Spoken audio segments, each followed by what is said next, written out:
I've been asking people. So. Okay. So, okay, I'm just not going to touch Testing. Yeah, I keep seeing the mic, Testing. the sensor, like these little dots. Means it's picking something up. Who knows what it's picking up? I have no idea, but we're going to put it on film. If we play it backwards, will there be swear words? I hope so. I love Secret it. messages. Secret messages. Yeah, we'll have to find out. Everybody wants to know. Yeah. I mean, they say, you know, certain things in history and style repeat, right? And so we're just back in the 80s. Who are they? The internets. I don't know. It's just the it's authority. Not me. It's the they. That's a good question. Okay. So something I keep forgetting to do because I get chatting is I forget to do introductions. Great. So we're gonna start with that. Hi folks, I'm here today with Andrew. Yes. Yeah, I am here today, and I'm also here with Carlee.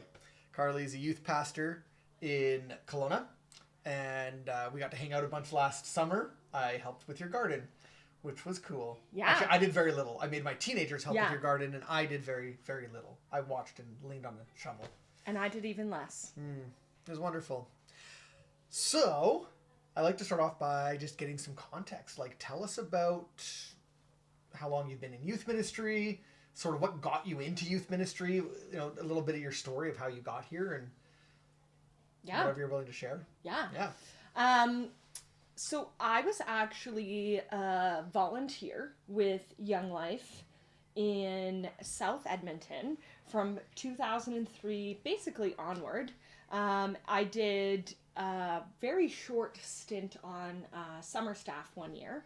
But I have been in youth ministry of some kind since 2003, but I have been in pastoral ministry focusing on youth for 5 years. Okay. And then a little bit about how I got into youth ministry. I would say I had great leaders in high school and as I was transitioning out of high school who just were like, okay, if you're not done yet, that's okay. Come back and be a junior leader. And so I had adults in my life who invited me inward, and I really appreciated that. But I remember when I guess, received the call, and I was probably 19 years old, and I had been listening to a Young Life Club talk in which the presenter, a friend of mine, did a talk on the Great Commission in Matthew 28. And although I grew up in church, and although I have heard that verse many times, I felt like, oh wow, what are we supposed to be doing? And it was so fascinating to me. It just hit me like a ton of bricks. And I'm like, oh my gosh, we are supposed to go. We're supposed to go and make disciples. And I am fortunate enough to step into pastoral ministry now, where I get to feel the fullness of the verse and baptize these disciples as well into the name of the Father, Son, and Holy Spirit. But I just remember at the time feeling the weight of that verse and going, oh my goodness, I now have something I'm supposed to be doing with my life. Yeah. And it felt really great. And I've always loved youth and young people, next gen ministry. So it just feels like such a fun and natural fit for me to be in that area of ministry. Cool. Yeah. That's awesome. Okay, I think we're probably okay. So let me sneak by me. I'm just going to have to cut all this out. That's fine. Why? No cuts, one take. It's a web series because it's a limited run of intentional visits with people that I'm only going to put out for a limited time, and then I'm not going to keep doing it forever. So it's a web series, not a podcast. I was told this terminology, and What if you get such good reactions that you become the next what's his face Rogan? and that will be my online name. It's like, what's his face Rogan? What's his face? What's his face Rogan? That'll be it. That'll be my online persona, like my pen name. Yeah. And then you can do 2-hour YouTube videos for your 15-minute podcast. I like it. Yeah. You know, I don't like it. IKEA! Oh, yay! I might just pause the video at this point.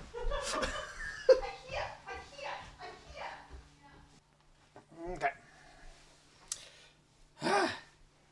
Okay, we're back. Take 2. I'm scared of how loud that's gonna be. Like leaned into that. That's good. Like a spot from my look really relaxed. Hang out. Or does it look sloppy? I don't really care. mean, I'll reserve judgment until I see your limited web series. That's right. Fair enough. And then I'll comment, looks sloppy. That's right. I'll put the first up and you'll go like, you need to scrap mine now. Guest looks great. That's right. This looks not what I was thinking. Please trash the one you recorded of me. Or just like cut the screen so it's Right. just me. Well then I'm fine with that. I'd be fine with that. Okay. back on topic. We've got this whole thing. Right. Whatever. But tell me about your current youth ministry. So you're in youth ministry. You had awesome leaders who called you back into it. The Great Commission really hit your heart, and now you get to live it as a pastor, which is awesome. So tell me about the current ministry you're involved in and leading. Yeah, I'm actually on vacation, so this is the where the best. interview ends. That's right. We're not talking about work. Okay, fair enough. So my current youth ministry space, so I'm at a relatively small church, so much like yourself, my area of ministry isn't just youth, but rather the whole church with an emphasis on youth. That's right. We wear a lot of hats. Yeah. And so when we look at our youth ministry in particular, we have a few different things going on. So we alternate Friday nights. Okay. So every Friday we meet 6:30 to 8:30, and we alternate an event one week and spiritual formation the following week. That can be in the form of a Bible study, that can be in the form of spiritual practices or dialogue. And in those spaces, we've seen a lot of fruit. And then in our event nights, those are actually done in a way that allows the whole community, regardless of your perspective on faith, your personal journey with Jesus or your family's journey with Jesus, allows all those people to find a safe space with Christian adult supervision. We actually decided to take teaching out of those nights. Okay. And so we go to laser tag, or we go bowling, or we have a movie night. So in a lot of the same ways youth groups do a field trip here and there, we do a field trip every other Friday. Which is a lot. A lot. So you must have really active, engaged leaders who help you with some of that. Yeah, and I mean, or we're you're just working 800 hours a week. No, we're a small church, so I'd say the average attendance on event nights is about 20 kids. That's huge. And we have 2 main leaders and 2 junior leaders. So 4 capable people, although 2 are in grade 12, but 4 capable people to help and encourage, and then our spouses are always around should we need it, should we need the support. And then we have a few other young adults in their 20s who step in and do substitute supervision as needed. So we have a decent sized team for our youth group size. That's great size, yeah. Yeah. And one thing that we've experienced in these event spaces is that there's a lot of families that have been wounded by the church or experience religious or spiritual trauma who are learning to trust religious leaders again. And so we have a few adults who maybe they're not ready to talk about Jesus, or maybe they're not ready for their kid to come to a spiritual formation night, but they are ready to allow me to spend time with their kid. And so that's been phenomenal. That has been just the gift in and of itself. It felt like we were taking a risk taking teaching out of those nights. We were honest. I was very honest with our elders and our leadership about what I was trying to accomplish. Yeah. And in doing so, actually what we have created is a 2-hour space for spiritual formation every other Friday, which a lot of youth pastors have said, you don't know how unique that is. It is unique. You don't know how, like, you might have 15, 20 minutes at the end of a quick youth night talk to have a discussion, and we have 2 hours to dialogue together, or to learn about scripture, or to learn about different theological principles. And so our kids are learning, and that group is quite a bit smaller. So we have, I think our biggest one was 13, but we usually have an average of 8 to 10 kids in our small group for spiritual formation. And we're just finishing a series called What Christians Believe. Cool. And actually, it's been really cool. We've been using portions of our CBWC identity statement to look at, articles of faith that are important to Baptist communities. Sure.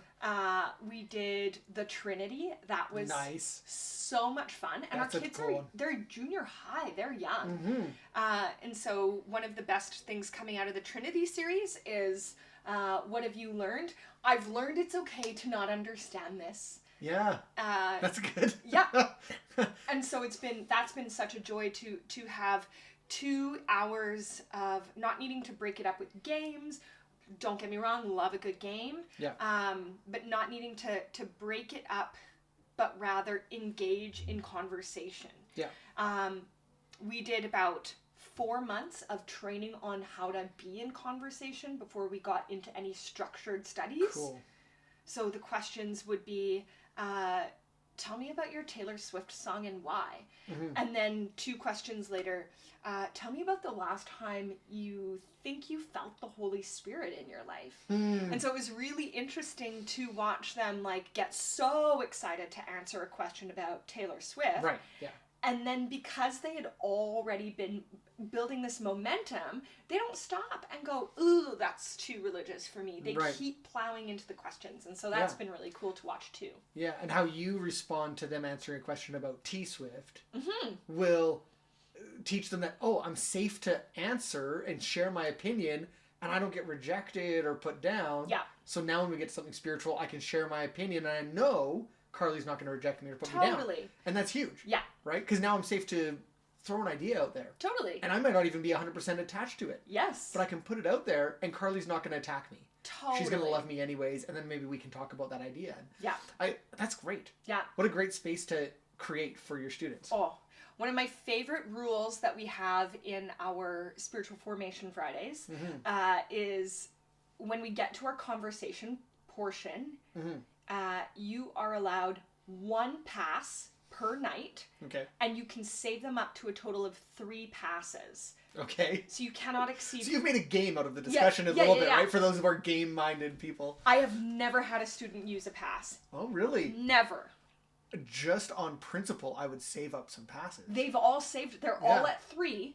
Yeah. I've never had a student use a pass. They all answer. As a massive gaming nerd, I would 100%, once I get to 3, I'd have to use one to be efficient. I'd have to use one somewhere. I'd have to pick a spot, use one, so that I could stack the 3rd one back on and not waste a pass. Totally. Right? Because it's a resource. What's that question that's coming your way, though, right? Like, if it's like, no, I know. Who's Jesus to you? Pass! It's like, oh, wait, I want to answer this one. I want to answer. You get to the last question of the night, and you're like, oh, no, it's the last question. I got to pass it now by law. I have to be efficient. I am worried. Will they cash them in during their baptism prep? That's the moment. It's like, and now, what do you really believe? Oh, pass. Hard pass. It's like, or like in the tub. Yeah. Do you pass? In front of the whole church. Yeah. In light of your testimony, no, pass.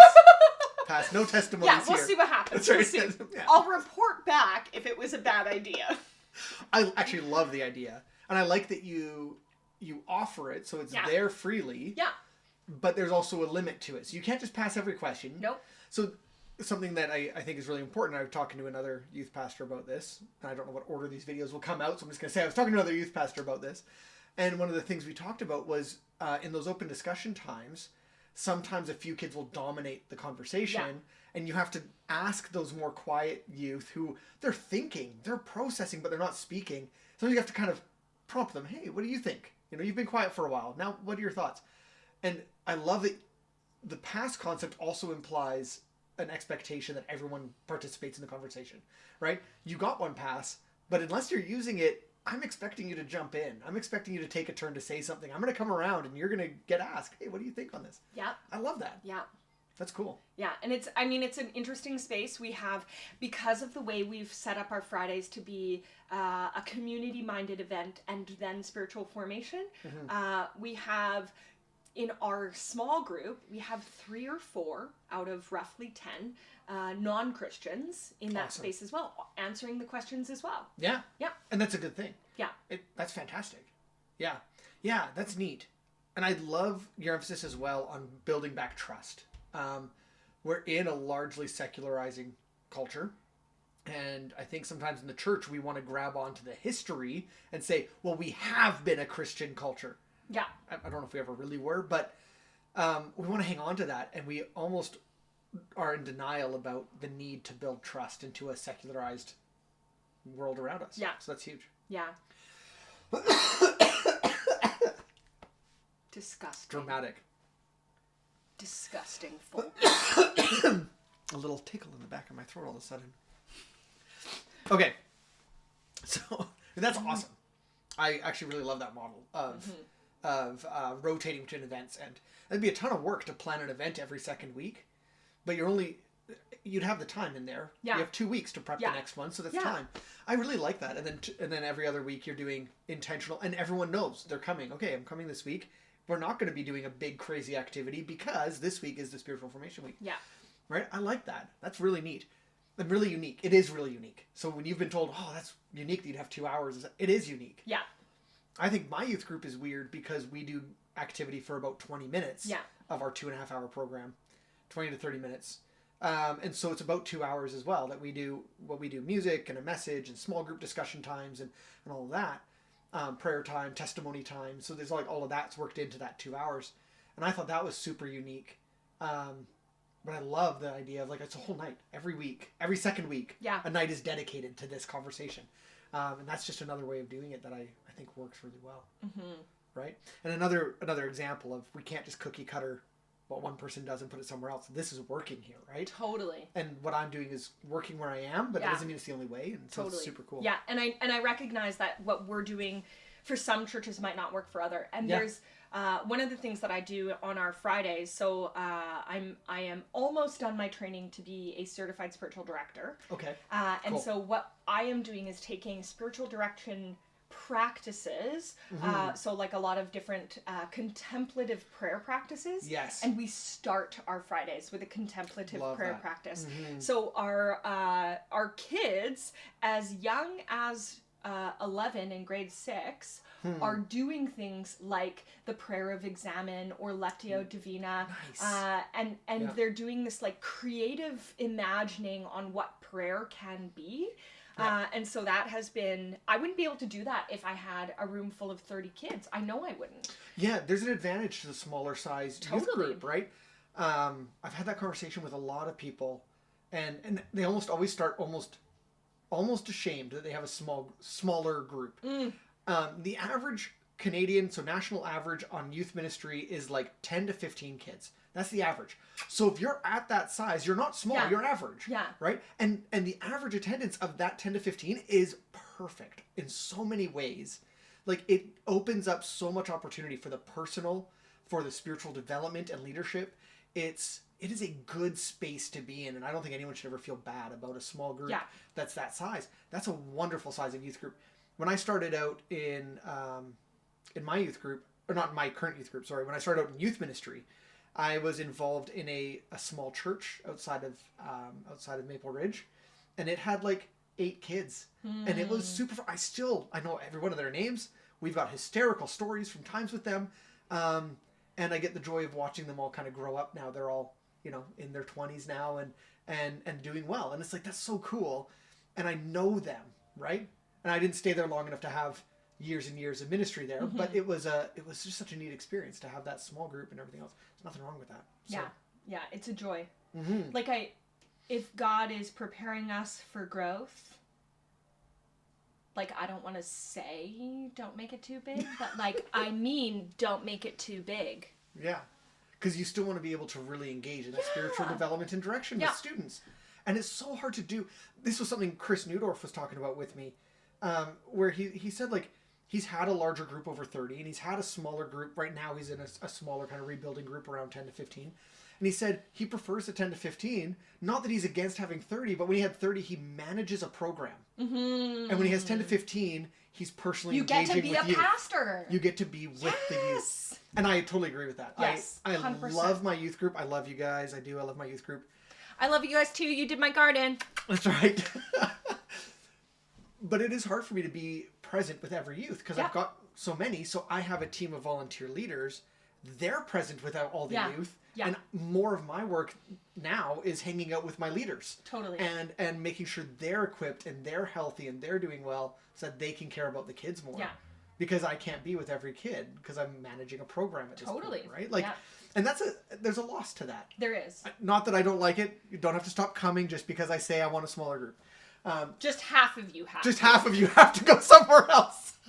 Are you going to cut that? No. So I'm not beholden to anybody on my content. I said that to someone yesterday. They were like commenting on someone else's like ministry program, and I was like, they're like, you should you can cut that if you. I'm like, I'm not beholden to anyone. I don't have to speak nicely about other programs. This is honest conversation. Okay, but let me ask you this. Okay. So you have been involved in youth ministry as a whole for about 21 years. Whoa! So basically since you were a child. I didn't do that math! 2003, 2024, 21. Quick math. Right? Nasty. So about 21 years you've been involved in youth ministry. So longer than me. I've only been involved in youth ministry for maybe 15, 16 years. But you've only been a pastor for a couple of years, right? 5 years. So what has surprised you about being in the role of youth pastor? What's kind of been the things you weren't expecting? Like, even though you've got 15 previous years of experience, you come into this role, you're like full on leading a group of kids in a church where you get to, as you said, fully experience the Great Commission in front of you. Yeah. What surprised you in that? What's kind of the things you're like, whoa? So I think in parachurch ministry, oftentimes there's a disconnect between you and the families. You have to work really hard to know the parents. Yes. And then in church ministry, it's a very natural thing to get to love the whole family. And so one of the things that I am surprised and delighted by is just how encouraging it is to get to know the mums and the dads and the siblings, and that goes for our church kids and our community kids. There is one family that attends the field trip portion of our youth group, and they don't come to the spiritual formation portion, and they don't come to church, and we respect their boundaries and decisions, and we love them. And watching our lives begin to intertwine in really spirit-inspired ways has been such a joy. We are friends with the parents. We spend holidays with them. Our kids sleep over. Yeah. It's so cool. So I am surprised by how relationally connected church ministry can be, especially because I thought I'd be lonely going into it. Churches are pretty dead during the week, in case you guys are wondering. Yeah, the building's pretty available. Yeah. Come in, hang out. So, and I came from the hospitality industry, so I worked in cafes and restaurants, and so coming from a space where it's people all the time, getting to know your regulars, and going into a church space where it's people on Sundays and now Fridays, but the rest of the week is really quiet, and I thought it would be quiet and isolating. Right. But I do have a wonderful boss who, as I said, stepped into ministry, and I said, do you think I'll be lonely? He was like, I don't think you could be lonely if you tried. And I was like, fair assessment of me. Fair enough. Fair enough. Yeah. So I am surprised in a great way and encouraged by how familial and connected and tethered youth ministry is. It isn't like we're not carving a chunk out of the pie and setting it aside and going, this is youth ministry and it belongs over here. And I think this is true of all youth pastors that I know, that we spend our time with youth, and Totally. our role is to love the community and the kingdom of God. Yeah. Yeah. Yeah. That's exactly it. We're not just youth workers, we are pastors. Yeah. And we spend our time with the youth. Totally. Love that. Yeah. And I'm actually really impressed with how much that is just part of your life. Like, we were in Disneyland, which is like a whole other country inside of another country. Yes. That's outside of this country. Yes. And you're hanging out with youth. That, like... Okay, so the story on that. So, Bella, Alex's girlfriend, as we all know. As we know, Alex's girlfriend, Bella. Yeah. Yeah. So, one of our youth girlfriends came towards me when we were on our first ride of the day. Yeah. And I was like, line up with us! So we're, a 6-hour flight from Kelowna, 24-hour drive if you're driving. Who'd do that? That's crazy. Wait, aren't you guys doing that? Not today, no. No. Crazy. Not recently, but maybe we might do that at some point. Yeah. So we knew we were in Disneyland on the same day. Right. And both of us Looked for each other. looked for one another, but Yeah. she found me first ride. We lined up together Yeah. and did the ride together. So I actually ditched our entire team of youth pastors. That's right. We were there to like hang out together and take a break from Yeah. youth. Yeah. We were like, it's going to be so fun. No teenagers. I mean, it's Disneyland on spring break. There was so many teenagers. So many. But we were like, oh, it's going to be just the adults. So much fun. Go at our own pace. So very naturally, first ride of the day, I was like, teenagers! I love it though, because really that's just part of your life. Like, Yeah. you're like, yeah, there's a person who's going to be there who I know. It's not work. It's we're hanging out. Yeah. We're just doing life. Yeah. And we're at the same place together. Like, come Oh, line up with us. totally, Have some fun with us. Totally. Yeah, and I think Love that's that. one of the it's a unique joy of youth ministry is that and my boss, and I'm sure your boss as well, our lead pastors will caution us from answering our cell phones when we're on vacation. Or sabbatical in your case. And I'm like, oh my guy, you don't understand. Mm-hmm. Adults totally get it when you go, I love you. You are my brother Yeah. or sister in Christ, and I'll see you in 9 days. That's right. Could you imagine telling a teenager that? Could you Yeah. imagine, like, someone getting dumped on vacation and not having access to you? Yeah. Woof. So that's interesting, right? Like, started my sabbatical, the week before my sabbatical started, I was up in front of my youth group and I said, I'm going on sabbatical. I told them, they'd been building up to it, but Yeah. I was like, just a reminder, I'm not here next week and I won't be here for the next 8, right? I'm on sabbatical for 2 months and I don't want to talk to you guys. And I was like, and one of them goes, will you miss me? I said, no, I'm on sabbatical. No, of course, then I corrected. He was literally crying when he got here It's today true. because he missed you. It's true.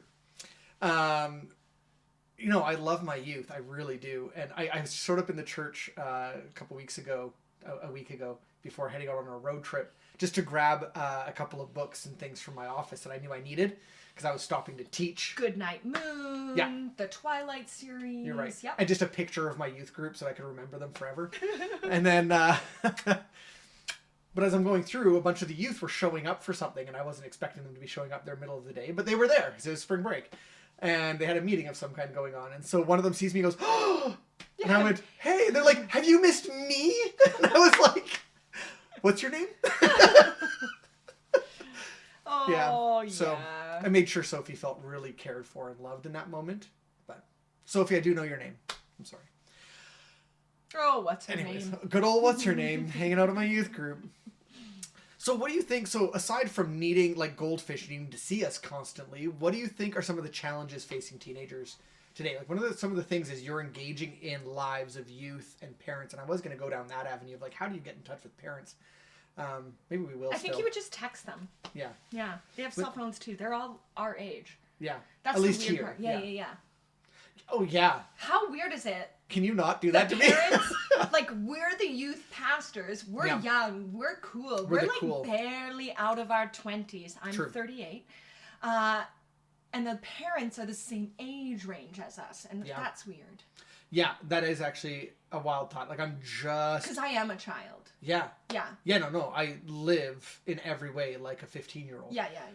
But, yeah, the reality is in 2 years, my children are in my youth program. Yeah. That's terrifying. Yeah. And yours will be too, pretty quick. 2 years. We 2 start in years. grade 6. Yeah. Yeah. That's wild. Yeah. So, challenges facing teenagers. You know, Yeah. honestly, I think just because of the way we format our youth group, there's no challenges. Right. It's perfect. I believe you. I believe that entire sentence. Yeah. Yeah. You know, I think some of the things that I am witnessing is struggles with identity. Mm-hmm. Not just like who am I, but who do I belong to? Where do I carve out community? Yes. And that is true as culture gets more and more secularized. Mm-hmm. It's interesting as people move out of churches, which is statistically true, and then experientially, I don't know if I experience that truth because we do have people, right? We're a small, medium church, but Yeah. we have people coming, we have people engaging. Totally. Yeah. But as and I think it's true more so of white North American culture, maybe Sure. Canadian culture, maybe not cultures that are different than ours. But as people leave churches, they miss out on the good things of church. Yes. Certainly they miss out on the bumps and bruises, but they miss out on the good things of church too. And, Yeah. and so I think the challenges that are facing teenagers today is how and where do I belong? Yes. And who, if anyone, do I belong to? Mm-hmm. And so that's been a good question for us to wrestle with. And then I think for our Christian teenagers, one of the challenges that they are facing is what does evangelism look like now? Mm-hmm. That our world is so diverse and changing so rapidly. If you think of you know, just like the ethnic makeup of Canada, but also things like social media, access to technology. Yeah. What does evangelism look like? Mm-hmm. And if you belong to the church, how do you represent yourself well without feeling like you're shoving the gospel down people's throats? Yeah.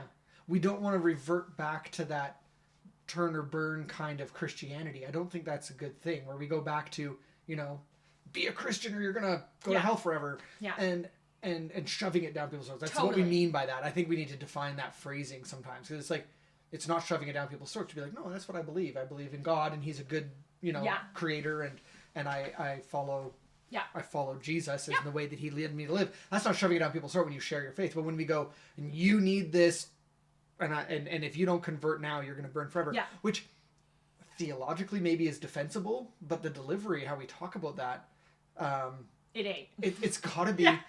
There's a philosophy Yes. that needs to come in to inform our theology's presentation. Yeah. Yeah, a wisdom, I think, Yes. is probably the word there. Yeah. And there's something, you know, like there's an element of apologetics in I think youth culture evangelism that is important. But I actually, although I did get to learn it in school, I actually find myself less and less and less concerned with the defense of my faith, and rather the invitation that my faith presents me. And so I often will tell people, especially parents, that all I view my mission or my job to be, my vocational calling, is to abide in the Spirit and invite others to do the same.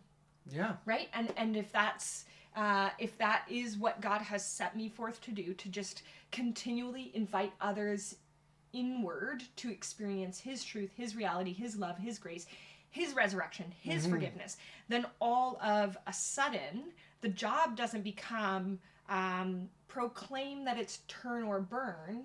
The job becomes, how could you live life apart from this? Yes. Right? And our vocational calling shifts from ensuring that we've won souls to ensuring that we've proclaimed the love of Jesus Christ well.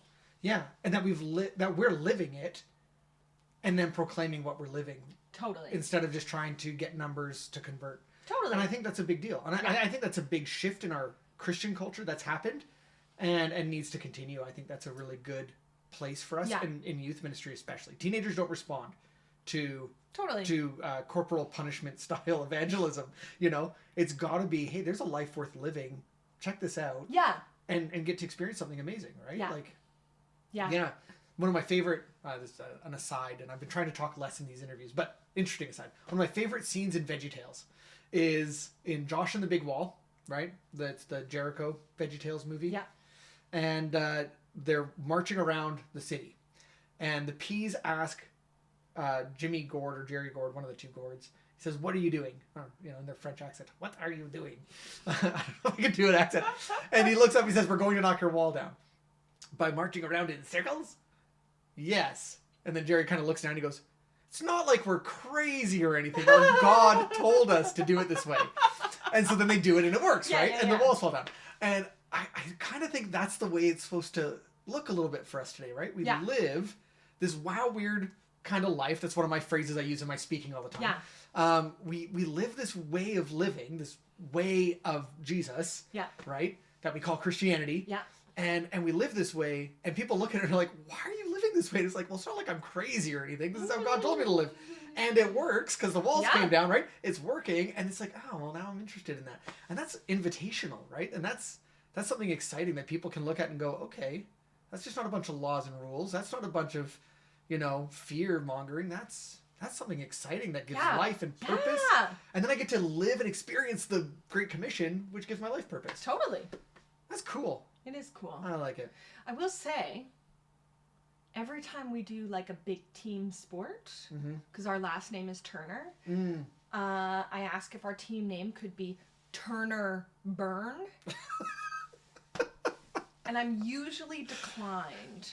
Like, that's no too bad. It's an opportunity being missed. Solid team name. That's a missed opportunity right there. Yeah. Yeah. Yeah. Yeah. Yeah. I'm looking at my questions and I'm like, I don't know. Is there anything there you want to talk about? What's a high point? What's one of your highest high points in life? Pick. Birth your child, first, second, or marriage. Which one? Yeah. Which one of the three is the best one? Is that a mean question? That's a really mean question. Birth of my second child, because then I knew I was done. I'm done with my high points in my life. Yeah. I'm done with children. Yeah, it's all downhill. I am eagerly awaiting some high points. I think one of the fun things about being 5 years into ministry is that there are so many firsts still. That's cool. Right? And so I got to deliver the Easter message this past Sunday. Cool. It was my first time preaching on Easter. Oh, that's awesome. And it was so exciting. Things like I've done, 5 or 6 weddings, but I've never done one of my youth kids' weddings. Not yet, because they're all 20. They're all still just getting to that. Yeah, a couple more years. Yeah. Stick with it, and you'll get that opportunity. Exactly. That's so cool. But if I have to think about high points in my apparently 21 years of being with you. Sorry, I didn't mean to do the math for you. Yeah. That's painful sometimes. There are 2 particular times that stick out to me. And one was much closer to 21 years ago than now. So like right at the start. Okay. So maybe 3 or 4 years in, maybe I am either side of 20, maybe 21. I don't know. And I was by a lake during the Perseids meteor shower. Cool. Okay. With some of my teenagers. And so I was a volunteer leader at the time. And so I just remember praying. And one of our teenagers who was not a Christian had said, before we were just watching this show of shooting stars, I don't know if I want to follow Jesus, because that would mean I have to abandon my friends who are not good people. Oh, wow. Okay. Whether they're into drinking or drugs or whatever it might be. And I remember going, oh my goodness, is that the narrative we've been telling you? And so we were watching this meteor shower, just God's creation, like amped up. So good. Meteor showers are awesome. And I was praying, and I remember praying that that my posture would be corrected where it needed to be. If I had represented to this young person that taking up the cross of Christ means abandoning people, not abandoning your sin, but abandoning people, that I've done it wrong. And then just praying that the Holy Spirit would do a work in her anyway. And so we watched this meteor shower, and then we go for a walk, and she's like, yeah, I'm in. Wow. Yeah. And she was like, yeah, I want Jesus. And so that was a real high point for me, and it continues to be. And the reason I think it's a high point for me is because there was so much doubt and sadness in me, and God still did it anyway. Yeah. It was so cool, right? And then and he worked in you at the same time. Oh my gosh. Like, yeah. Like, God is so good, right? Yes. Like it wasn't you figured it out and then suddenly said the magic words and it was like, no, both of you did a significant step of growth, and God used both of you to sharpen the other, which is beautiful. Yeah. It's biblical even. Yeah. Yeah, that's neat. That's a great story. Yeah. And then I would say a high point in my church. My mom passed away in 2019.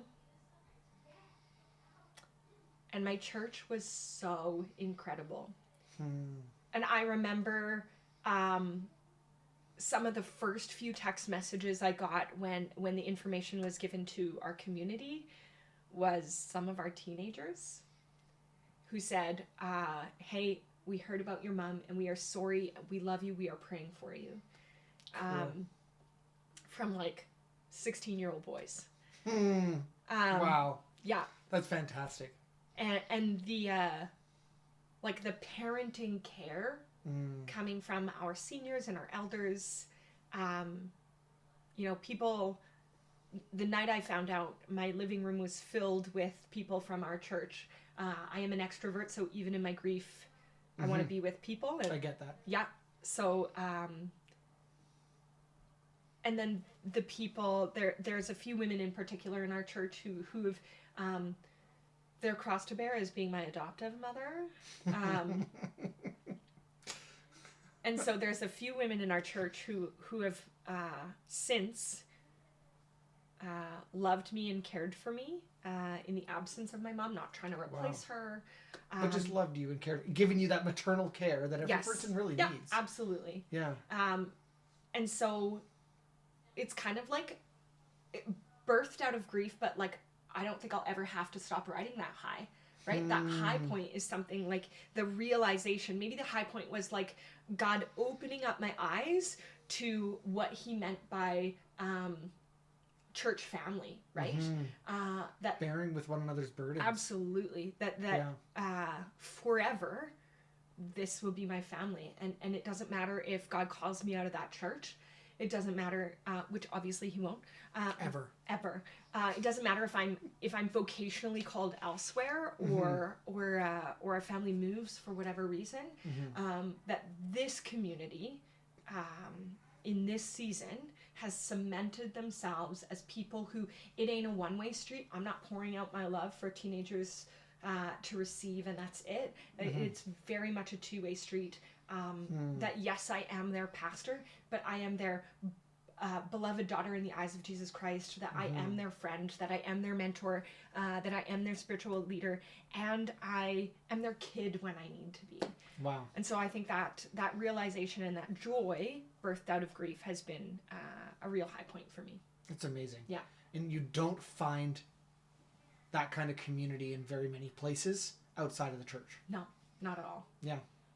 It's amazing. Yeah. Carlee, thanks so much for sharing your story. Hey, no problem. And hanging out. Yeah.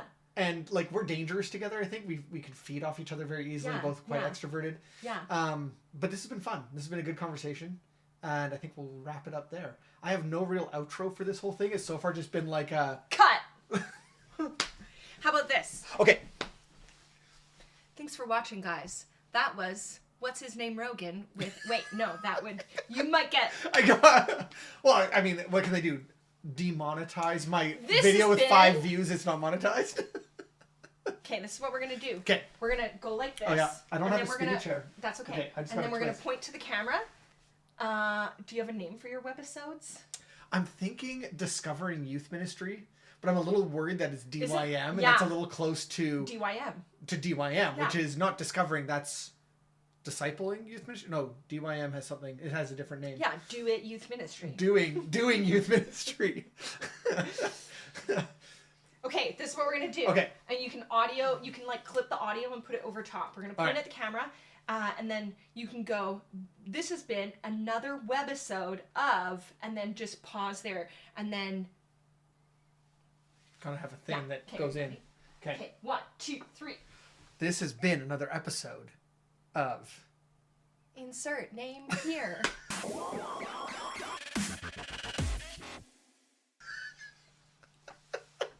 Amazing. Oh my goodness.